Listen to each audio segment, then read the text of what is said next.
Hi everybody, welcome to a new episode of the Dissenter. I'm your host, Ricardo Lopes, and today I will be talking about philosophy of mind and consciousness with Dr. Colin McGinn.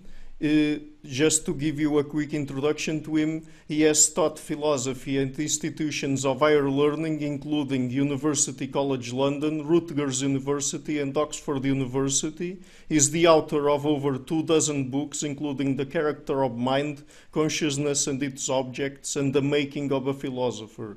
And he has also written for the London Review of Books, the New Republic, Wall Street Journal, the New York Review of Books, and other publications. So, Dr. McGinn, thank you a lot for coming on the channel. It's my pleasure to talk to you.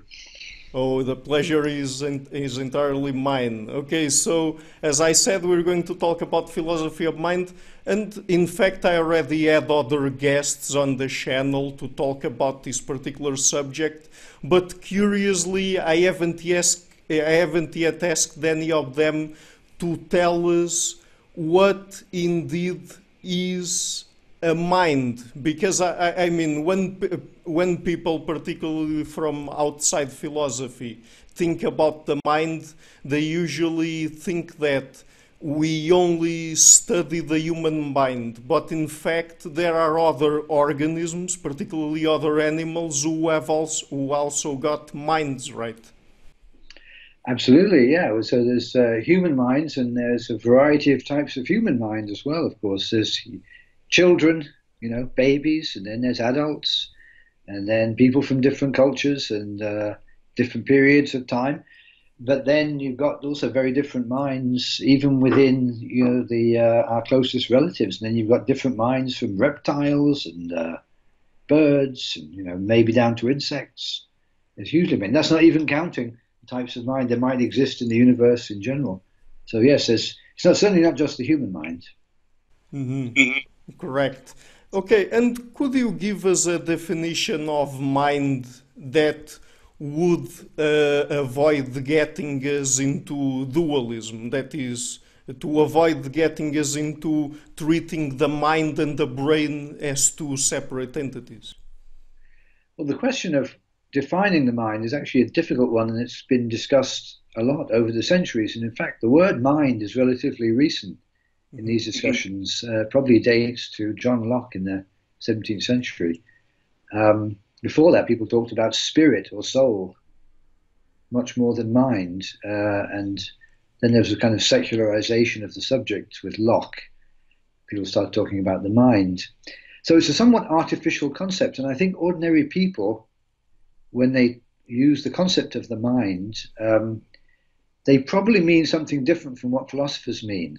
So, for instance, I think ordinary people think it has to do with intellect, understanding, knowledge, belief, but not to do with, for instance, pain or even perhaps emotions. That, I think, they would think that to do with the body. So if you have a pain in your knee or your shoulder, that they would not think that belongs to the mind. But philosophers count that as belonging to the mind. So they're already using the concept of the mind in a way which is rather technical.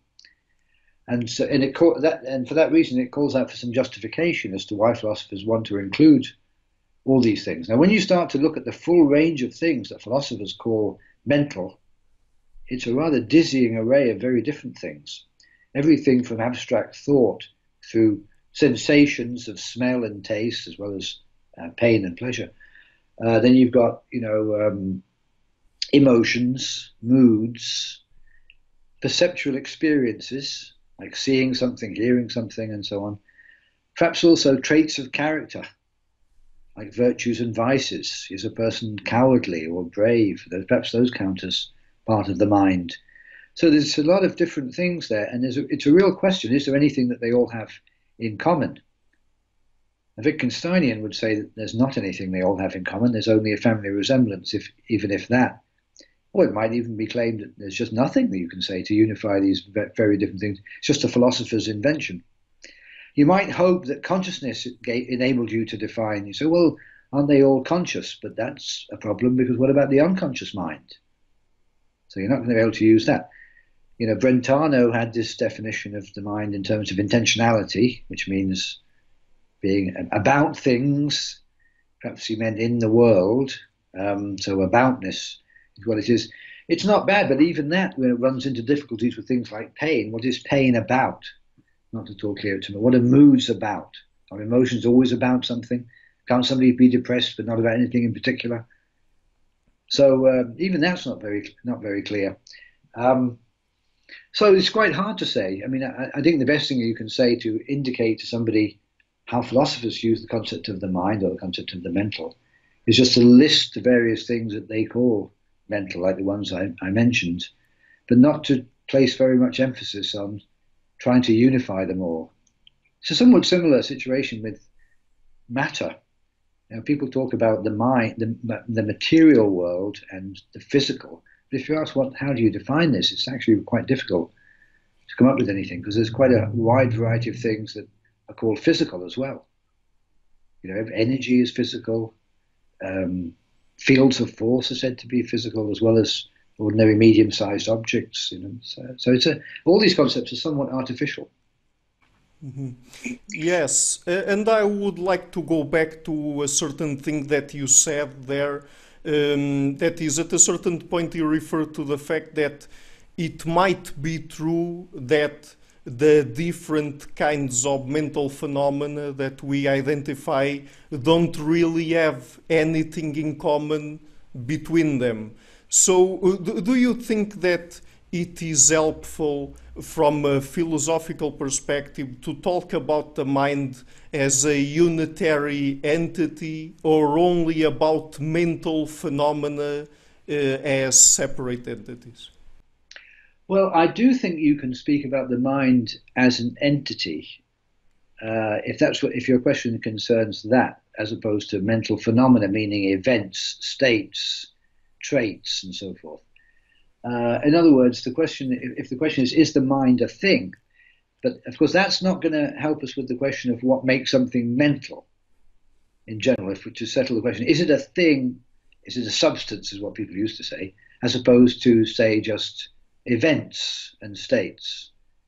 And I perhaps unusually believe that the mind is a thing, but not in a very interesting sense, not in the way a dualist would mean it. I just mean that we can talk about minds, the mind, so we pluralize the word mind. We can talk about how many minds there are. So we talk in ways about the mind which treat it as if it was a thing. Just as we do cells or persons. And the concept is quite closely connected, of course, to the concept of a self or a person. But a self has a mind, I have a mind, and I have a body. My body is a thing, and I can speak about how many bodies there are in a certain room, let's say. But I also have a mind, and I'm grammatically talking the same way, and that mind is not identical to me. I have it, it's not me, just as my body is something I have rather than me. And I think we can say how many minds are there in a certain room, or this person has a terrific mind, or this person would like to develop their mind. So we're talking in objectifying terms about the mind, and I think that actually is not philosophically objectionable, so long as you don't interpret it in ways that are not justified by the ordinary ways of speaking that we have, particularly a dualist kind of way. And that doesn't follow at all from the idea that the mind is a thing. It's just a grammatical point, as Wittgenstein would say. When we talk about minds, we talk about them as things. We quantify over them, we refer to them. So. Mm-hmm. Yes, and with the current scientific knowledge that we have, particularly about the brain, would you say that it is still valid to think about the mind and the brain as being two distinct entities, as in dualism? Well, you can not as in dualism if we mean Cartesian immaterial mind, but the mind may not be identical to the brain for just reasons of individuation, just as we can't identify the mind with the person. So, the identity conditions of brains may not be the same as the identity conditions of minds. So I could change your brain in such a way that we might say that it's no longer the same brain, but you might have the same mind. So the the mind may not be identical to the brain, or it may be. I mean, it's a philosophical issue. I actually think it's not unreasonable to identify minds with brains, though I think it's wrong to identify mental states with brain states. But it's an issue that you could debate whether we should identify minds with brains. But if you do identify minds with brains, it's not the same as identifying mental states with brain states. That's a different thing, because you might hold that the mind's identical to the brain, but that single entity, the mind and the brain, the mind stroke brain, has got certain states which we call mental and certain states which we call physical, and these are not the same. That's a possible position, metaphysical. Metaphysically, that's a possible position to hold. Rather like a person, you see. A person's got physical states, a person's got mental states. There's only one thing there, the person, but it's got two kinds of states. So there may be only one thing, the mind, i.e. the brain, but it may have two different kinds of states, mental and physical.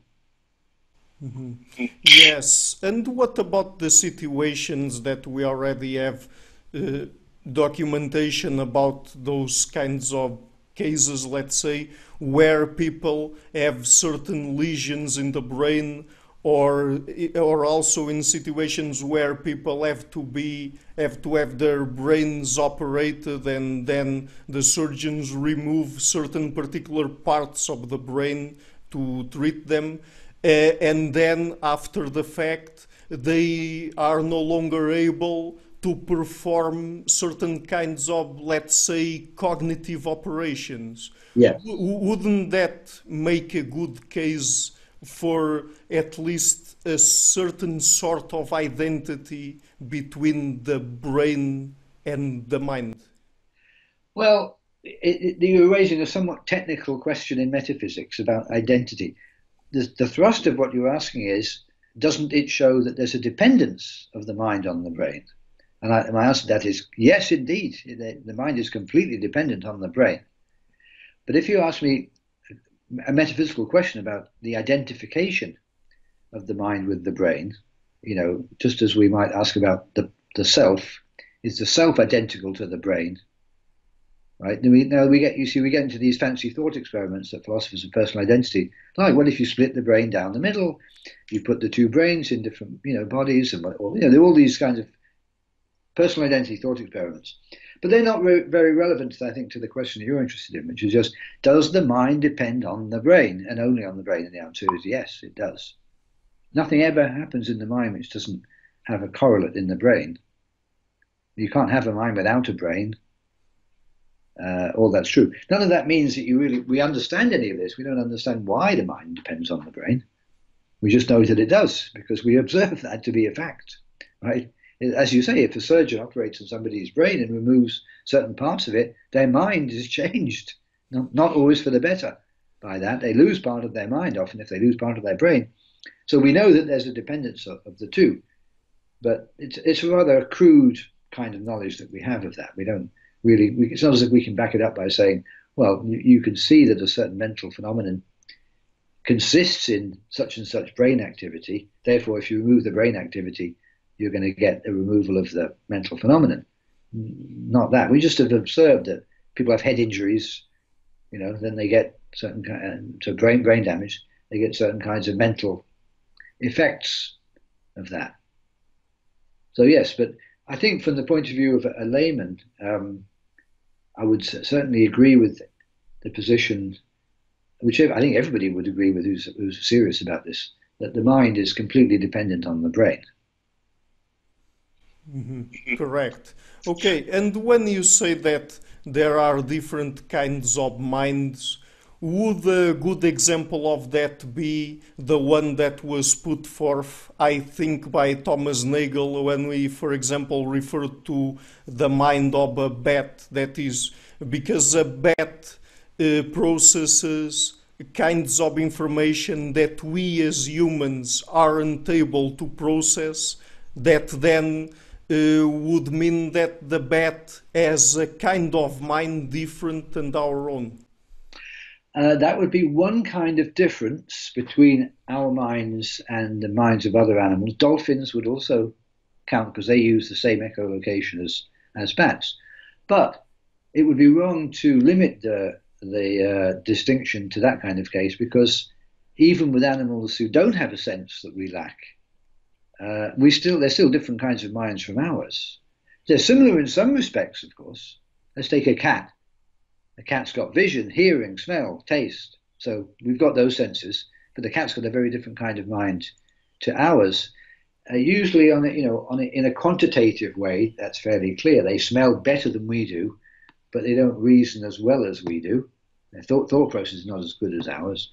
Their hearing is better than ours. Their vision, well, in some respects, is better than ours when it's dark, but not so good as ours in other respects.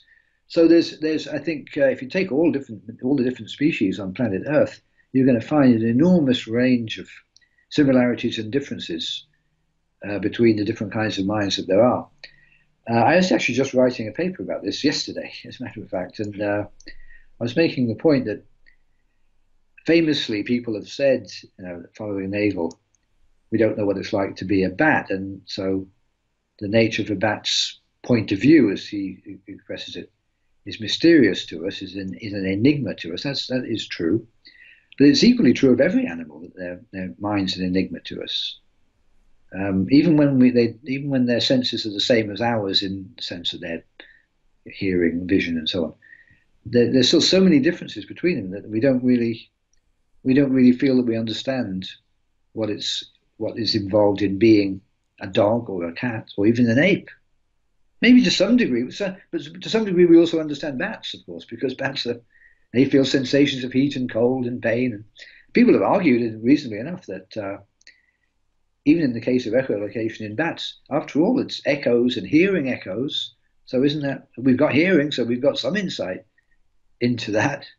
Maybe it's so complicated that it goes beyond what we can imagine. So, I mean, a better example of it is the mind of a blind person and the mind of a sighted person. Now, let's suppose the blind person has never had vision and never had a visual experience. Well, they certainly don't know what it's like to be sighted. And so that's a more extreme. You don't need to go to different species, you see. You can do it within the same species. You have a more clear distinction. On the question of historical attributions, I don't know whether you know this, but Tom Nagel has a footnote in his book, The View from Nowhere, where he says he'd forgotten about reading two earlier articles by two earlier philosophers, Brian Farrell and what was the other man's name? I can't remember his name. And anyway, the article by Brian Farrell was published in 1950, the year in which I was born, as a matter of fact. It's called Experience. It was in Mind, and he talks about the idea of what it's like to be a bat in that article. I've read the article, and when I read it as a graduate student, I thought, wow, this is actually later than being a graduate student. I'd already read Nagel's article, and I thought it's exactly the same. So Nagel says he'd read the article too, he'd forgotten. So he puts a footnote in acknowledging. I say this at length because it's nice that Tom Nagel is famous for this concept, but he didn't originate it. It came from somebody else who's not so famous.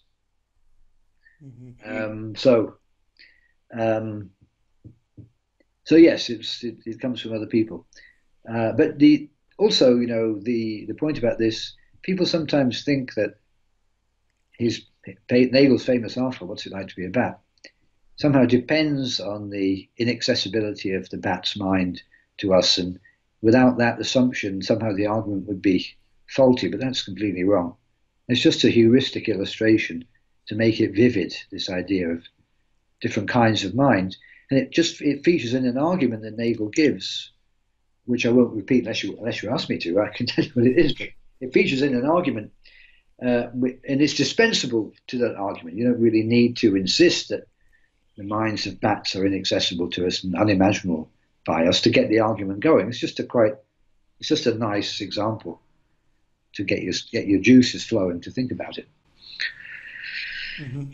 Okay, very well. And so, do you think that it would be reasonable for us to say that there's a certain kind of continuity in terms of mental capacities and mental phenomena between species, including our own? Absolutely, I think that. I mean, it would follow just from Darwin, really, that that's true, because after all, our minds evolved from the minds of earlier species who were more ape-like, than us, and those animals evolved from earlier species who weren't ape-like and weren't even mammalian, if you go back far enough, and they evolved from fish, and so it goes on. So there was a completely continuous line of evolution going up through the bodies and the minds of all these things. So there clearly was an evolutionary continuity involved. But if you look at the species that actually exist today, where there's a more pronounced distinction among species, although it itself, of course, is not as pronounced as people like to think. Even there, you can point to continuities across species, not just human and animal, but across animal and animal species. There's all sorts of continuities. There's a real question whether there's anything in the human mind which you can say is unique to humans. People have tried forever to come up with something. People would say language, but we've discovered that other animals have language. Whales and dolphins have language. Elephants, have it. And it doesn't matter what we mean. They don't have human language. Chomsky would say they don't have the specific. That's true. They don't have, but they have language, a means of communication. Some have argued that animals don't have beliefs. Like Donald Davidson argued that. That's a very implausible doctrine, and there's never been a good argument for that. Clearly, there's consciousness spread out across different animal species. It's very hard to find anything. You might think there are some very odd psychological phenomena in the case of humans, like the emotion of disgust, which I've written about myself, and that doesn't seem to be shared by other animals, as far as we can tell. There are things like that. And there are clearly some things that we think about that other animals don't think about. There's things like that. But in terms of larger categories like thought, emotion, knowledge, then there are continuities. Mm-hmm. Okay, now moving on to consciousness, to talking about consciousness. Do you still hold the idea that from a scientific perspective we will never really be able to explain the experience of consciousness, or in other words, as some people put it, the hard problem of consciousness? Yes, I do. I have changed my position in one respect, though. I think in the early days, I used to think consciousness was uniquely mysterious.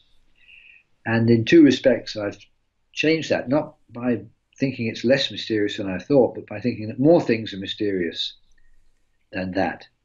So in particular, I think that lots of things in physics are mysterious. And so if you study physics today, you'll find people are quite willing to accept this. And historically, there's quite commonly held view. Let's take gravity as the most obvious example.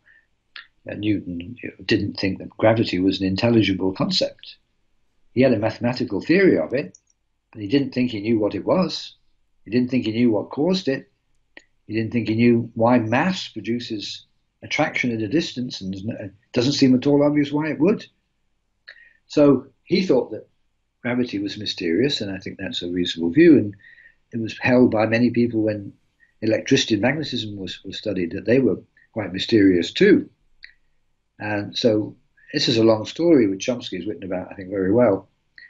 But what science actually did following on from Newton is lowered its ambitions into not providing an intelligible account of the world, the physical world, but providing a theory which is intelligible, usually mathematical, while admitting that the fundamental categories of the theory were quite mysterious.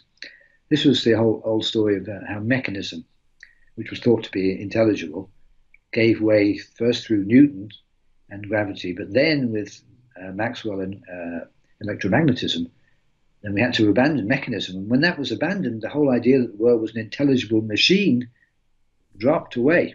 So there's that whole story, right? So that's quite mysterious. Matter is quite mysterious.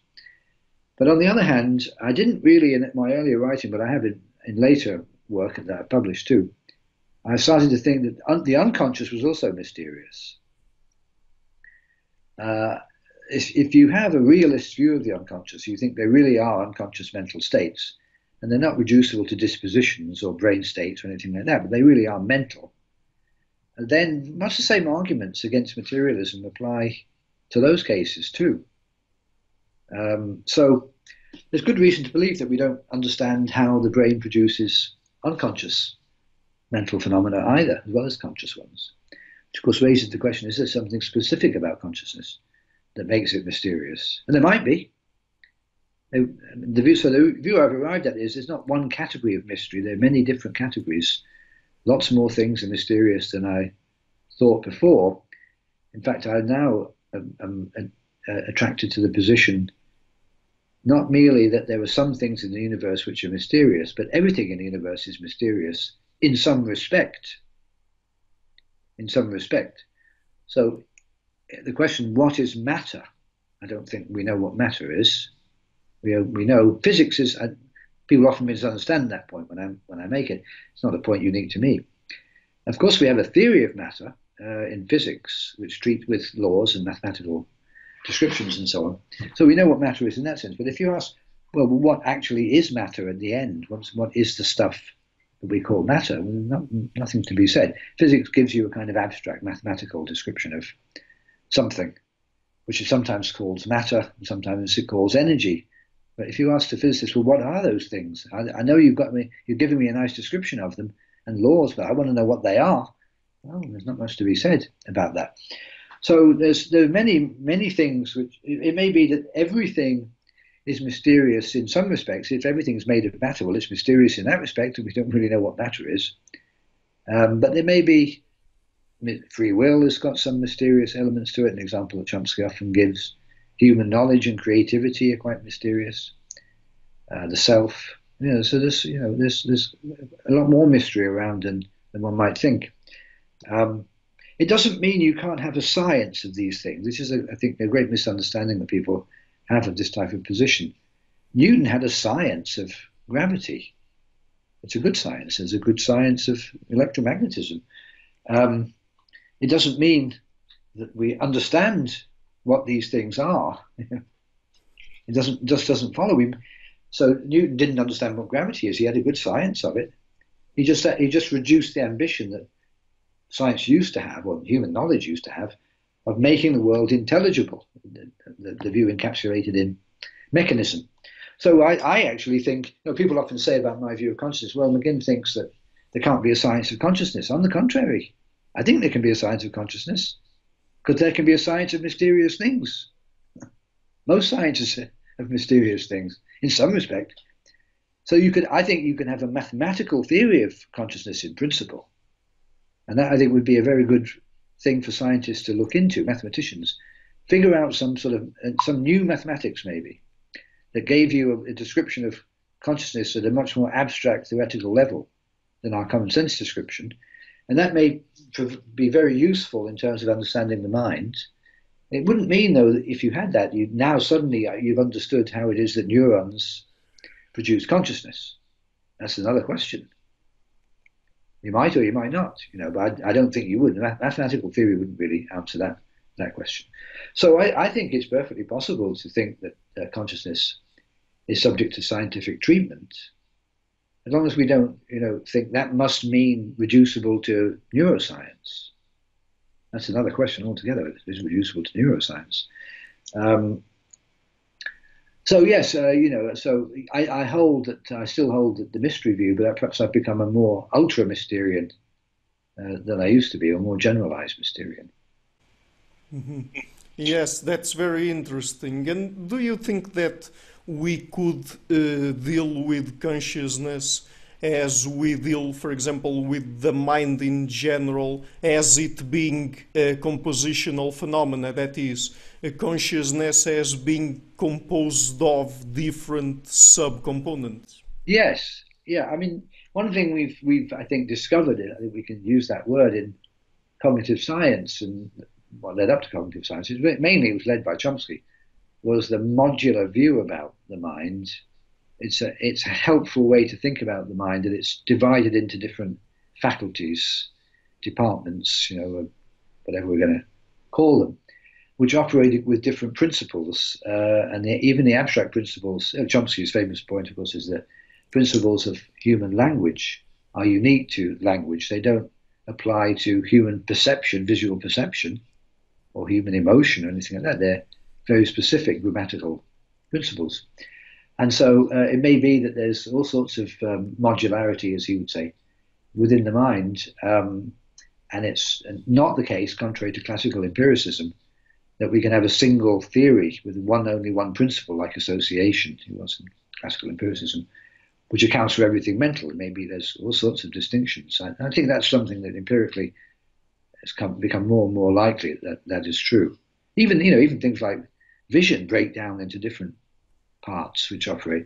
All this is actually very predictable from a biological evolutionary point of view, because vision has been evolving for billions of years, and it builds. The vision of one type of animal builds on the visual system of its ancestors, and innovations are introduced into the way vision works. So it wouldn't be surprising if there were different subsystems even in the case of vision.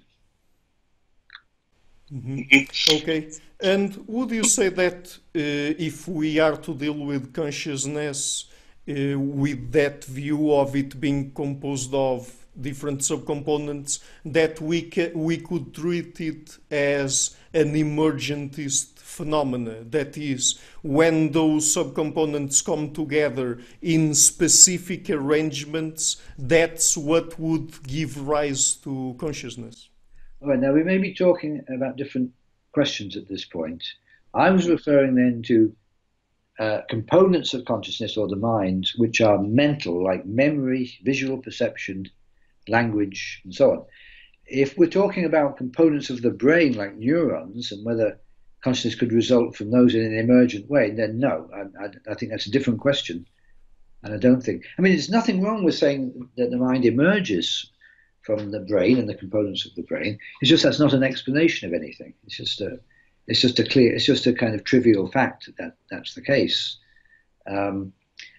It's just a way of talking about dependence. There's a dependence, and if you put it in an evolutionary framework, again, the idea is, well, brains evolved, and as a result of that, minds evolved, and they couldn't have evolved without brains evolving. So minds emerged in the course of evolution. As eyes emerged, as limbs emerged, as teeth emerged, everything emerged in the course of evolution. It wasn't there before.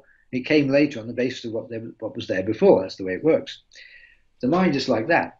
So we can certainly say the mind depends on the brain. It's just that we don't have any idea of how that works.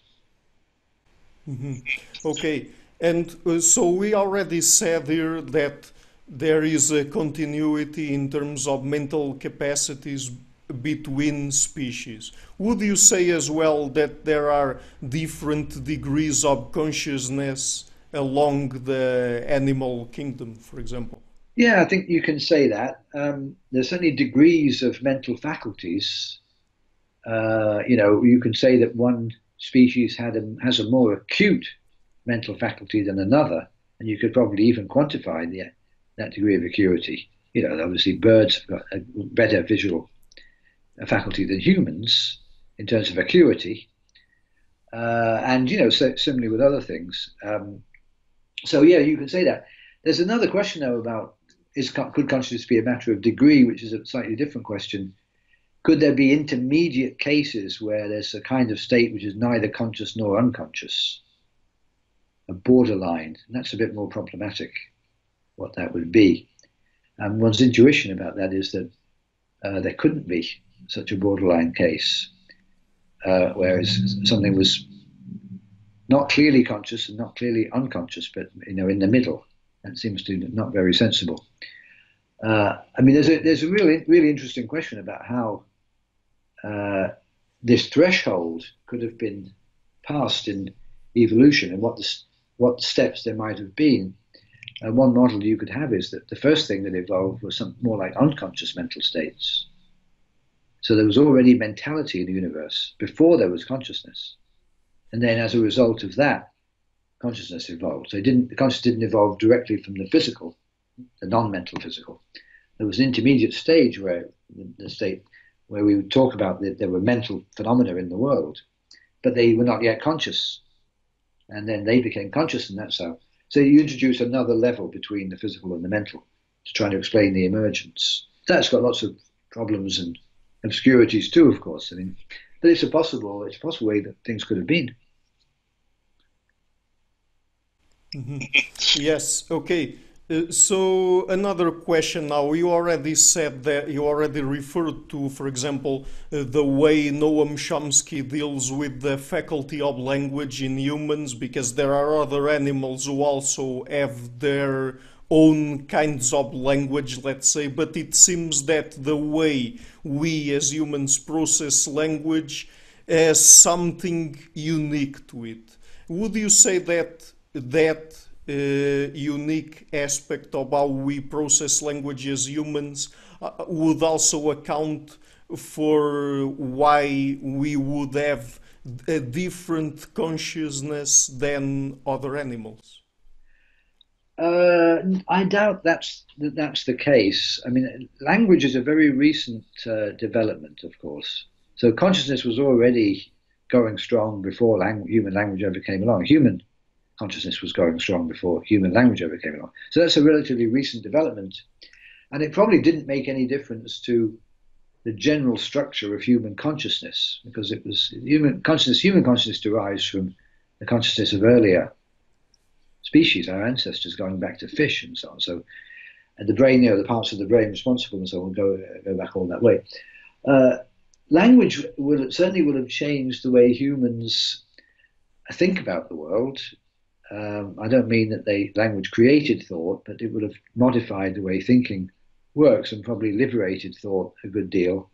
This, of course, is a very controversial subject of the relationship between language and other mental faculties like thought. So I'm not one of those who believes that language is, let alone human language, is necessary to thought. I think thought is much more basic biologically than that. And then also there's the question, well, what is it about language which is meant to give it this unique power?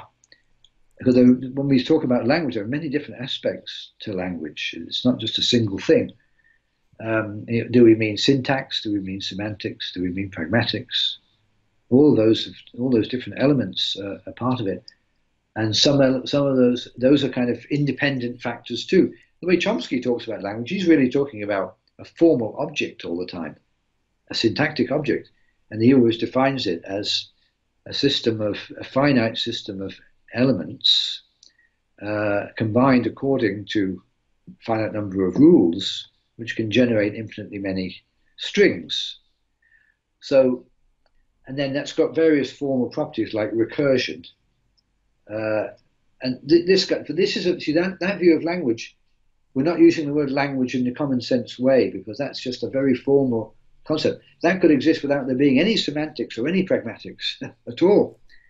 It's just a mental, even to call it mental is already prejudging it. So if we thought that property that Chomsky is talking about, generativity, if we thought that was the prime mover in creating human thought, I think that would be very questionable. There's no real reason why that would be.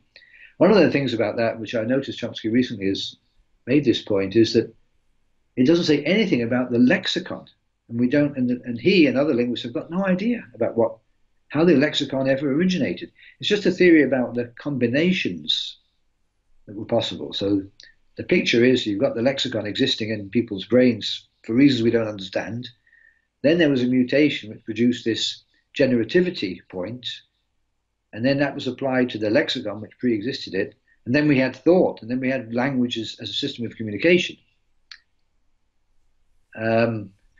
So all sorts of things could have been involved in generating that. And of course, in Chomsky's view, language is not essentially to do with communication at all. He thinks it's much more to do with thought, internal thinking. It's an aid to thinking. But even that, on his view, is not a function merely of the syntactic power of language. So this whole question of what the relationship is between the mind of a human and language in humans is very much complicated by the issue of what do we mean by language. And generally speaking, I tend to think that almost everything about the human mind is independent of language. Language just happens to come along. Certainly, I think it's independent of communication. I don't think that language, I agree with Chomsky, I don't think language is essentially about communication. I think that's one use of language. I don't think you can only think if you can communicate. I think that's completely wrong.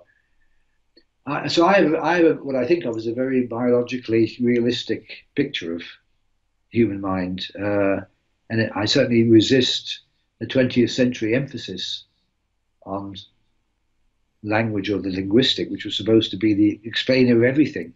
I think that was a huge mistake, really, all of that. Right.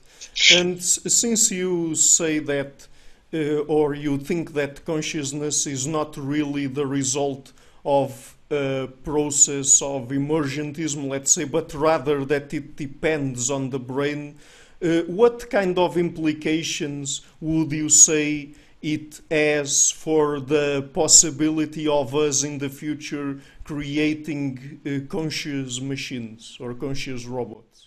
Well, it's an interesting question, but one that's very hard to debate because of our lack of knowledge about human consciousness. If we understood the relationship between human brains and human minds, then we could answer the question: could there be artificial minds? But that's what we don't know. So I think we need to be agnostics about this. So if you ask me, do I think there can be consciousness in a robot physically different from the human brain? I say, well, I don't know the answer to that, but there could be, because I don't know what it is about the brain.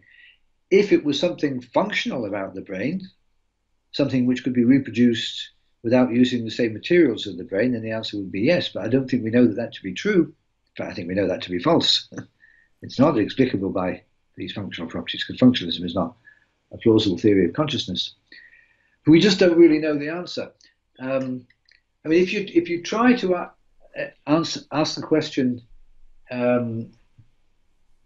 based on a much more broader consideration of how consciousness came into existence on planet Earth, you find that it seems that there's a remarkable uniformity in the kinds of bodily structures which underlie consciousness in different species. I mean by that, they're all made of neurons. What you don't find is, you open up the head of a lizard, you don't find that its brain is made of cells rather like in the human kidney, right, or the liver, right? No, it's made anatomically those cells are just like they're neurons. So that particular structure of cells seems to be on planet Earth a necessary condition for having a mind, right, and for composing a brain. If you think of a brain now as a functional unit which produces the mind of the organism, but that may be just a kind of biological accident. Who knows? I mean, it may be that on other planets brains have evolved which don't consist of neurons. If you look at their brains, they're not anatomically like neurons, and it's hard to see why they would be necessarily. I mean, when you talk neuron, there's nothing mysterious about neurons in a way. If you study a neuron in a neurophysiology textbook, it's just a cell, with projections of things, which we call things like axons and dendrites and so on. But it's just, it's not that different from other cells, and yet the other cells of the body, they don't underlie the mind. We don't really understand any of it. So it's very, very difficult to know the answer to the question about machines. It seems to me, just speculating, unlikely that you can only have consciousness and a mind if you have neurons. It just doesn't seem, I can't see any good reason why that would be. So I wouldn't be at all surprised if the first extraterrestrials that we encounter, when we start to look at their brains, that their brains are completely different from ours, but we've good reason to believe that their brains are the basis of their minds. I think that's perfectly possible. But the whole thing, because the consciousness and the brain are so mysterious, it's extremely difficult to answer the question about robots. Mm-hmm. Yes. And okay, another piece of science fiction, let's say, that people nowadays tend to discuss a lot and that go usually together with the possibility of creating conscious machines or conscious robots is also the possibility of uploading human minds to computers. So I guess that would even pose a greater problem, because in order for us to upload the mind of a particular person to a computer, we would have to understand very deeply all the processes that occur in the mind. So, for example, we would have to have a complete understanding of how emotions are created, how they operate, how they intersect with one another. We would also have to understand how we can create physically the operations in terms of memory that occur within us, right? And to what point should we upload the memories of that person for her to be able to identify with that particular upload? So it really seems very far-fetched to think that we will ever be able to do that, right? Very far-fetched. I mean, there's a real fudge going on with this notion of uploading, which I know these people talk about. You can interpret it in a strong sense and a weak sense. In a strong sense, upload means transfer from the brain into, so transferring me into a computer. Well, good luck with that. I mean, how's that going to work? How do you transfer me into a computer? The actual thing which is me. But the weaker sense of it is to do with, well, let's look at the information that's stored in my memory. So propositions or sentences, let's say, in memory. Could you upload those into a computer? So it's got the same memory banks, as we say, as my memory banks. Okay. But that, you see, but now we look at that notion. Now forget about computers. Suppose what you did was you take an ordinary pen and an ordinary book of paper, and you wrote down in it sentences corresponding to everything that's in my memory. Okay, now, so you've uploaded all my memories into that book, right? Does that mean that I exist in the book? Does that mean that now I'm immortal? Of course not. You haven't uploaded my memories into the book. All you've done is written down in another form the things that are in my memory. You haven't uploaded my memory in the strong sense at all. So this is not going to lead to immortality or me existing in the form of a robot or anything like that. The most you would get is you'd find, if you made a robot that looked like me physically and you put into it lots of information that was in my life and maybe some other things, and you asked it questions like, where were you born? And it would give the answer, northeast of England. Well, okay, that's possible. Now, to say that would be me, well, that doesn't follow, that it would be me. It may fool people into thinking, if it was good enough that it's me, it would pass the Turing test, possibly. But again, it doesn't at all follow that it would be me doing that, or that my mental states exist in it.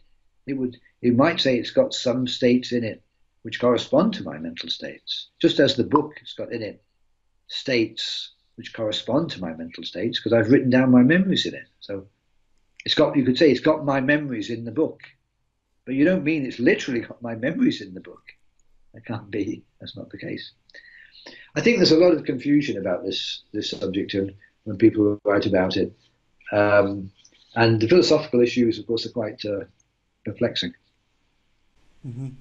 Right. Okay. So just before we finish, I would like to ask you about what are the implications that philosophy of mind has to animal rights? That is, what are the components, let's say, of a particular animal or species mind that we should take into account when deciding what sort of moral behavior should we have toward that species or animal? Should we take into account if the animal is conscious or not, its degree of consciousness, its ability to process emotions, and what types of emotions, or what?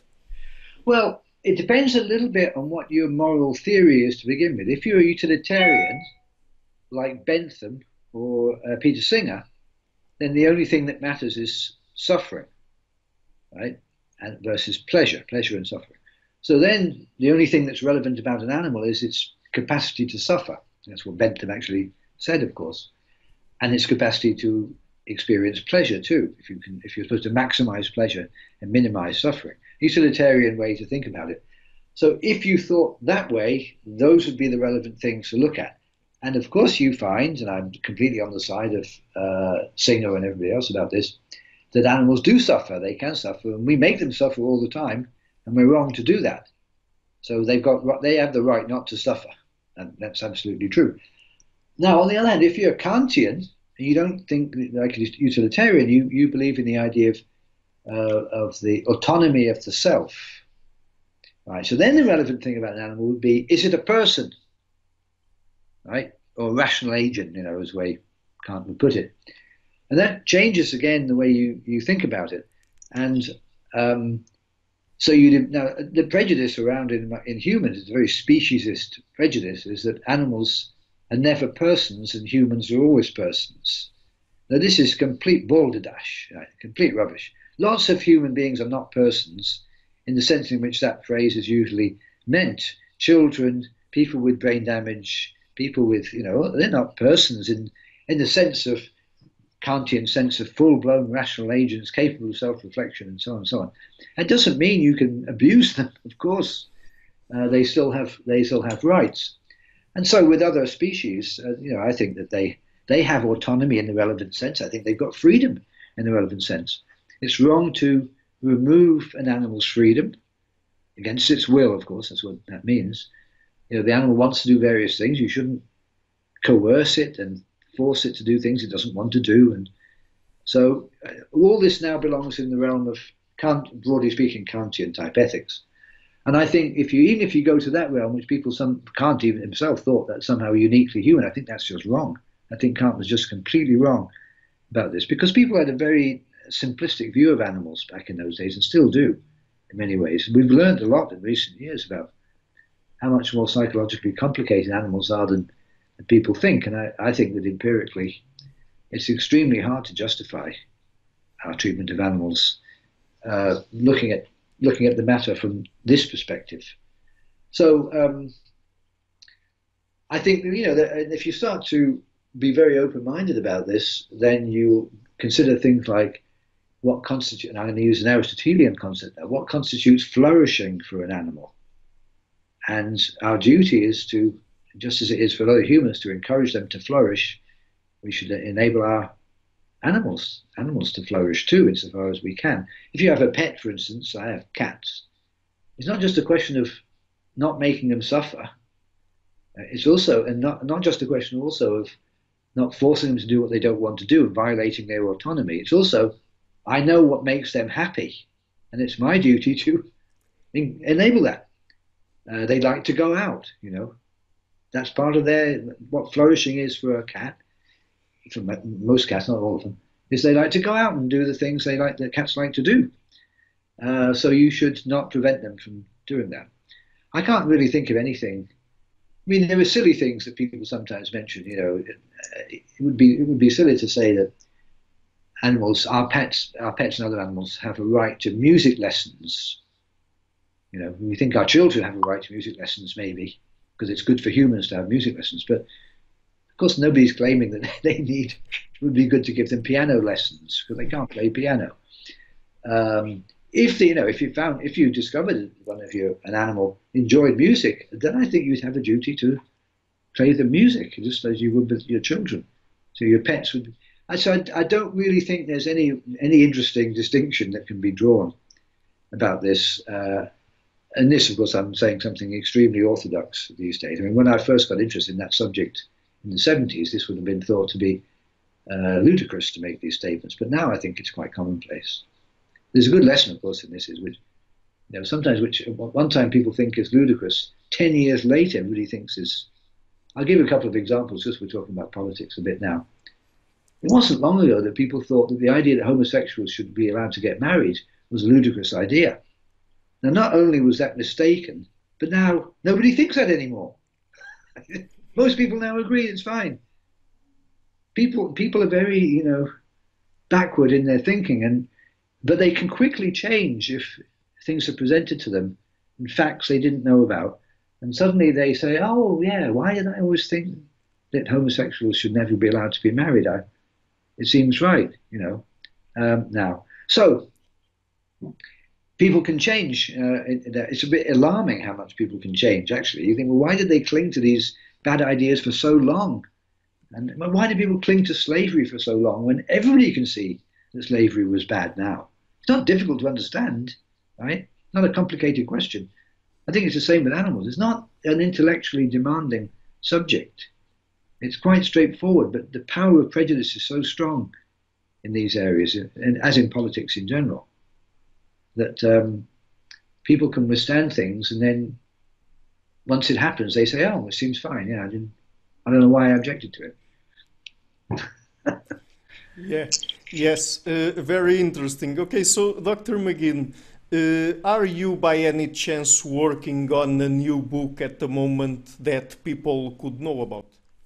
Yes, and all authors like that question. My most recent publication was Philosophical Provocations, came out a year ago from MIT Press, and it's about many different areas. It consists of short essays. There are 55 of them in that book on many different subjects: language, mind, metaphysics, epistemology, ethics, biology. And I've carried on working in the same vein, and now I have about 200 papers like that, which I would like to publish. And I need about 300-page volumes to get them out, which is a bit of a difficulty for the publishers. So I've been writing about again, on many different subjects. So I haven't written a book about one particular thing. I've got, for instance, I've got one collection of essays about the mind, philosophy of mind essays, and then I've got another one about philosophy of language essays. I've got another one on metaphysics, and another one on epistemology, and another one on ethics. So I've got different things going on. I hope they get published eventually. I'm thinking always about some new subjects, but also thinking about subjects I've thought about for a long time, just to try to clear up any loose ends and make any amendments or additions or misunderstandings that have been out there that I can address in a way that makes it interesting and pushes the subject forward. So I've been doing quite a bit of that. So yeah, that's it. Okay, so Dr. McGinn, where are the best places for people to keep up with your work on the internet? Well, they can go to my blog, which is called colinmcginn.net. But I don't tend to put much of my research on my blog. I'll sometimes put on my more popular articles every now and then. If I think they're not so academic, I'll put them on there. I don't put my academic work on the internet, though. I don't like to do that. So I think the best thing to do is just see what books I've been publishing recently. I published a book recently about human evolution and the hand, which is called Prehension. I'd like more people to read that, actually. It's very much a interdisciplinary book about biology and psychology and linguistics and philosophy, all those things together. It's to do with the human hand and how the importance of the hand in human development. Mm-hmm. Okay, so Dr. McGinn, I will be leaving links for your books in the description box of this video, and I suggest the audience go check them out. I've read some of them and they are really interesting. And so I think we had a very interesting conversation here today, and Dr. McGinn, I would really like to thank you for taking the time to come on the show. It's my pleasure. Your questions were all the right ones to ask me, and they gave me the opportunity to talk about things old and new, so that I could bring together what I've already published about it with some newer thoughts about it, which is always a nice thing to do.